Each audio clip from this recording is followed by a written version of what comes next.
আসসালামু আলাইকুম। সোনিয়াস কিচেনে সবাইকে স্বাগতম জানাচ্ছি শীতকালীন আরও একটি মজাদার পিঠার রেসিপি দেখার জন্য। আজ আমি আপনাদেরকে তৈরি করে দেখাবো শীতকালীন খুবই মজাদার কলা পিঠার রেসিপি। তবে এরকম আরও একটি কলা পিঠার রেসিপি আমার চ্যানেলে দেয়া আছে, তবে আজকে একটু ভিন্নভাবে তৈরি করে দেখাবো। আশা করছি রেসিপিটি আপনাদের ভালো লাগবে, আর যদি ভালো লেগে থাকে তাহলে আমার চ্যানেলটি সাবস্ক্রাইব করে পাশে থাকা বেল বাটনটি প্রেস করে দিন। এরকমই আরও মজার কিছু পিঠার রেসিপি আমার চ্যানেলে দেয়া আছে, তার লিঙ্কটা আমি ডিসক্রিপশন বক্সে দিয়ে রাখবো, চাইলে দেখে নিতে পারেন। তো ভিউয়ার্স, বেশি কথা না বাড়িয়ে চলে যাচ্ছি মূল রেসিপিতে। কলা পিঠা তৈরি করতে প্রথমে যে উপকরণটা লাগছে সেটা হলো কলা। আর আমি এখানে বিচি কলা নিয়ে নিয়েছি আমার পরিমাণ মতো, তবে আমাদের এইদিকে এটাকে কিন্তু বাঘের নখ কলা বলে ডাকা হয়। আর আপনাদের এলাকায় যদি এই কলাটার অন্য কোনো নাম থেকে থাকে তাহলে সেটা আমাকে কমেন্টস বক্সে কমেন্টস করে জানাবেন। আর এই পিঠাটা তৈরি করার জন্য মূলত পাকা কলাটাই লাগবে। এবার আমি কলাগুলোকে এক এক করে ছিলিয়ে নেব। আজ আমি যে পরিমাণে পিঠা তৈরি করব সেই পিঠা অনুপাতে আমি 7 পিস কলা নিয়েছি, আর কলাগুলোকে খুব ভালোভাবে ছিলিয়ে নিয়েছি। এবার চলে যাব এই কলাগুলো সিদ্ধ করার জন্য। কলাগুলো সিদ্ধ করার জন্য একটি প্যানে পর্যাপ্ত পরিমাণের পানি দিয়ে, পানিটা যখন খুব ভালোভাবে গরম হয়ে আসছে এই পর্যায়ে আমি এতে দিয়ে দিচ্ছি আগে থেকে ছিলিয়ে রাখা কলাগুলো। চুলার আঁচটা মিডিয়াম হিটে দিয়ে প্রায় 10 থেকে 15 মিনিট সিদ্ধ করে নেওয়ার পর আমাদের কলাগুলো কিন্তু খুব ভালোভাবে সিদ্ধ হয়ে গিয়েছে। এবার এখান থেকে আমি কলাগুলো আলাদা করে উঠিয়ে নেব। তবে কলা উঠিয়ে নেওয়ার পর কলা সিদ্ধ যে পানিটাতে দিয়েছি সেই পানিটা কিন্তু আমি ফেলে দেব না, সেই পানিটা আমি পরবর্তীতে পিঠা তৈরিতে ব্যবহার করব।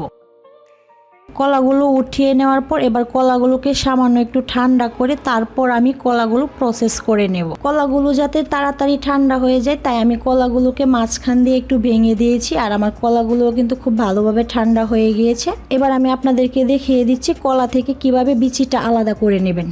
শুকনো অবস্থায় যদি কলা থেকে বিচিগুলো আলাদা করতে চান তাহলে কিন্তু কলা থেকে দ্রুত বিচিগুলো আলাদা হবে না। তাই আমি বাটিতে সামান্য একটু পানি নিয়ে কলাগুলো খুব ভালোভাবে ডলে নিচ্ছি, আর খুবই দ্রুত কিন্তু কলা থেকে বিচিগুলো আলাদা হয়ে যাচ্ছে, আর কলার যে আঁশটা আছে সেটা আমার বাটিতে পড়ে যাচ্ছে। এরকম একটা প্লাস্টিকের ছাঁকনির সাহায্যে সামান্য পরিমাণ পানি দিয়ে খুব দ্রুত কলা থেকে কলার আঠিগুলো আলাদা করে ফেলেছি। আর দেখুন আমি এখানে যে কলাগুলো আছে সেখানে কিন্তু কোনো রকমেরই আঠি নেই, একেবারে ফ্রেশ কলাটাই আছে।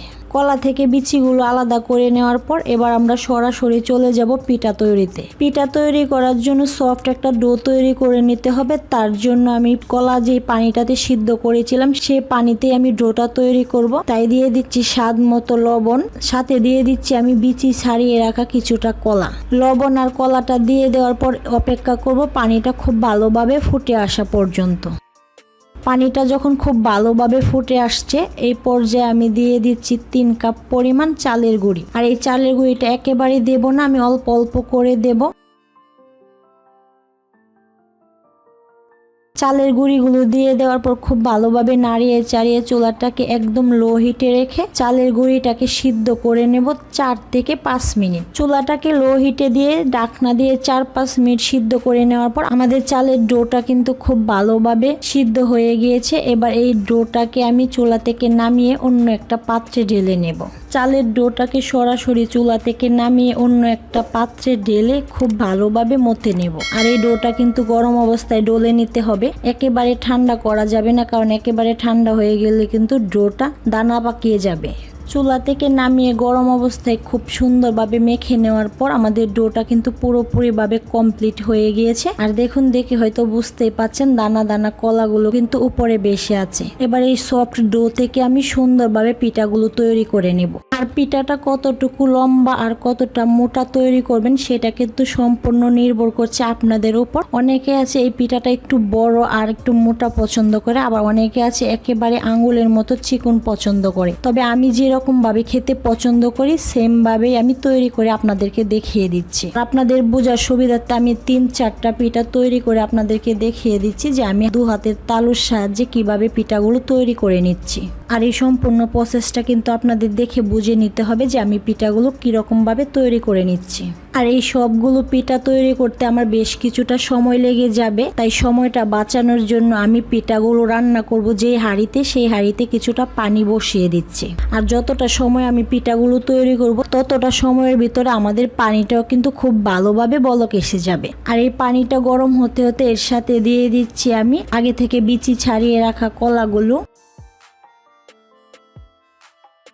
একটি তেজপাতা দিয়ে দিচ্ছি 2 টুকরো করে, 1 ইঞ্চি পরিমাণে 2 টুকরো দারচিনি, 4-5টা সবুজ এলাচ, সাথে দিয়ে দিচ্ছি স্বাদ মতো লবণ। যেহেতু আমরা ডোটা তৈরি করতে কিছুটা লবণ ব্যবহার করেছিলাম, তাই লবণের পরিমাণটা কিন্তু এখানে বুঝে শুনে দিতে হবে। লবণ আর গোটা মশলাগুলো দিয়ে দেওয়ার পর এবার সামান্য একটু নাড়িয়ে চাড়িয়ে চুলাটাকে মিডিয়াম টু লোর মাঝামাঝি রেখে চলে যাব আবারও সেই পিঠা তৈরিতে।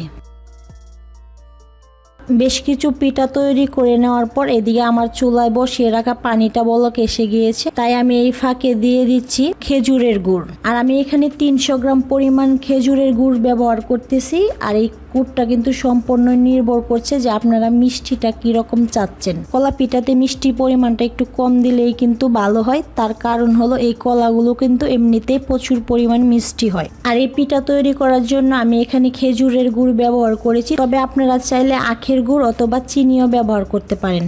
কলার পানিতে গুড়টা দিয়ে দেওয়ার পর গুড়টা গলে খুব ভালোভাবে পানিতে বলক এসে গিয়েছে। আর ইতিমধ্যে আমাদের পিঠাগুলো কিন্তু পুরোপুরিভাবে তৈরি হয়ে গিয়েছে। এবার এখান থেকে কিছু পিঠা আমি দিয়ে দিচ্ছি। সবগুলা পিঠা একেবারে দেব না, এতে করে কিন্তু পিঠাগুলো জড়া পাকিয়ে যাবে। বেশ কিছু পিঠা দিয়ে দেওয়ার পর এবার চুলাটাকে মিডিয়াম হিটে দিয়ে আমি 2 থেকে 3 মিনিট রান্না করে নেব।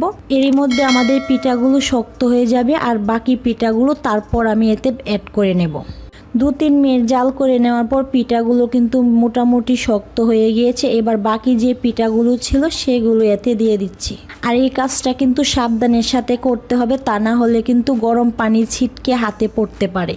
সবগুলো পিঠা দেওয়া হয়ে গিয়েছে। এবার আমি চুলাটাকে মিডিয়াম টু লোর মাঝামাঝি রেখে পিঠাগুলোকে রান্না করে নেব 10 থেকে 15 মিনিট। চুলাটাকে মিডিয়াম টু লোর মাঝামাঝি রেখে প্রায় 15 মিনিট সিদ্ধ করে নেওয়ার পর আমাদের পিঠাগুলো কিন্তু খুব ভালোভাবে সিদ্ধ হয়ে গিয়েছে। আর এর মধ্যে জলটাও কিন্তু বেশ কিছুটা টেনে এসেছে। এবার আমি এতে দিয়ে দেব স্বাদ মতো কিছু কিশমিশ, তবে কিশমিশটা অপশনাল, চাইলে কিশমিশটা স্কিপ করতে পারেন। আর দিয়ে দিচ্ছি মিডিয়াম সাইজের একটা নারিকেল কুড়ানো। নারিকেলটা দিয়ে দেওয়ার পর আবারও খুব ভালোভাবে নাড়িয়ে চাড়িয়ে মিশিয়ে নেব। আর নাড়িয়ে চাড়িয়ে মিশিয়ে নিয়ে রান্না করে নেব আরও প্রায় 20 থেকে 25 সেকেন্ডের মতো। 20 থেকে 25 সেকেন্ডের মতো রান্না করে নিয়ে চুলাটা অফ করে দিয়ে দিচ্ছি 1 কাপ পরিমাণ দুধ। আর আমি এখানে 2 কাপ পরিমাণ লিকুইড দুধ নিয়ে খুব ভালোভাবে জাল করে 1 কাপ করে নিয়েছি। আর দুধটা দেওয়ার আগে চুলাটা বন্ধ করার কারণটা হলো যেহেতু আমরা এখানে খেজুরের গুড় ব্যবহার করেছি, তাই খেজুরের গুড়টা যাতে দুধটাকে ফাটিয়ে না দেয় তার জন্য চুলা অফ করে দুধটা ব্যবহার করেছি। দুধটা দিয়ে খুব ভালোভাবে নাড়িয়ে চাড়িয়ে 2 থেকে 3 মিনিট রান্না করে নেওয়ার পর আমাদের পিঠাটা কিন্তু খুব ভালোভাবে তৈরি হয়ে গিয়েছে। এবার চুলাটা অফ করে চুলা থেকে নামিয়ে নেব। পিঠাটাকে চুলা থেকে নামিয়ে সামান্য একটু ঠান্ডা করে নেওয়ার পর এবার আমি আপনাদেরকে পরিবেশন করে দেখিয়ে দিচ্ছি যে আমাদের পিঠাটা কতটা সুন্দর হয়েছে। আর এই পিঠাটা কিন্তু গ্রাম অঞ্চলে রাত্রে তৈরি করে রাখে আর সকালবেলা সবাই পরিবেশন করে। তো ভিউয়ার্স, আমার আজকের এই গ্রামগঞ্জের অত্যন্ত জনপ্রিয় কলা পিঠা রেসিপিটি আপনাদের কেমন লেগেছে সেটা অবশ্যই কমেন্ট বক্সে কমেন্টস করে জানাতে বলবেন না। সেই সাথে একটি লাইক দিয়ে কমেন্টস করে বন্ধু বান্ধবের সাথে শেয়ার করার অনুরোধ রইল। তো ভিউয়ার্স, আজকের মতো এখানেই বিদায় নিচ্ছি। দেখা হবে আবারও নতুন কোনো রেসিপিতে নতুন কোনো সময়। সে পর্যন্ত সবাই অনেক অনেক ভালো থাকবেন আর আমার জন্য দোয়া করবেন। আল্লাহ হাফেজ।